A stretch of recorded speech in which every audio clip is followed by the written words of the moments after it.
सुप्रभात बच्चों, आप सभी का मेरी क्लास में स्वागत है। आज हम हिंदी विषय पढ़ने वाले हैं। हिंदी की कहानियाँ आपको सुनने में तो बहुत मज़ा आता होगा, तो आज भी हम एक कहानी सुनने वाले हैं। कहानी का नाम है चींटी और हाथी।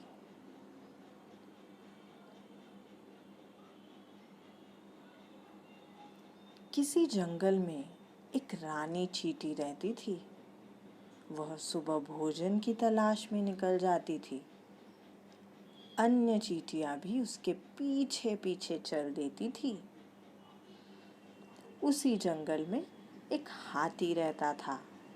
वह बहुत शरारती था। वह दिन भर इधर उधर घूमता रहता, पेड़ पौधों को तोड़ता, कभी अपनी सूंड में पानी भरकर लाता और जानवरों पर डाल देता।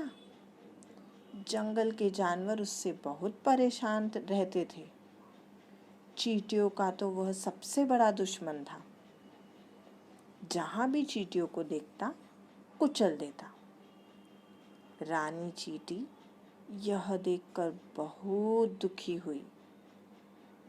एक दिन रानी चींटी हाथी से बोली, तुम दूसरों को बहुत तंग करते हो, यह अच्छी बात नहीं है।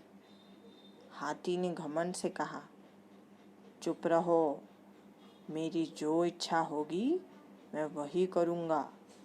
तुम छोटी और कमज़ोर हो, ज़्यादा बोलोगी तो तुम्हें भी कुचल दूँगा।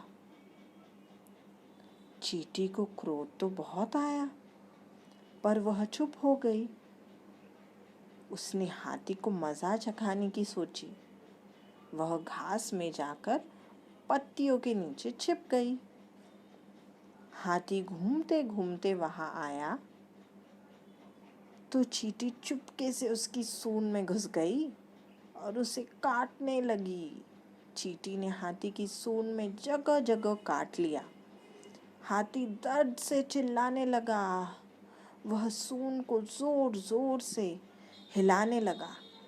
चींटी बाहर नहीं निकली। वह सूंड में चिपक कर बैठ गई। हाथी बहुत परेशान हो उठा। हाथी रोने लगा। वह बोला, मुझे माफ कर दो, अब मैं किसी को परेशान नहीं करूँगा। चींटी दयालु थी। वह सूंड से बाहर आ गई और हाथी से बोली, किसी को छोटा और कमज़ोर नहीं समझना चाहिए।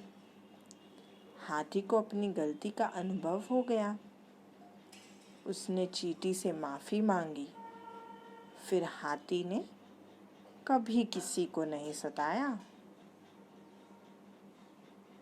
तो बच्चों, कैसी लगी आपको कहानी?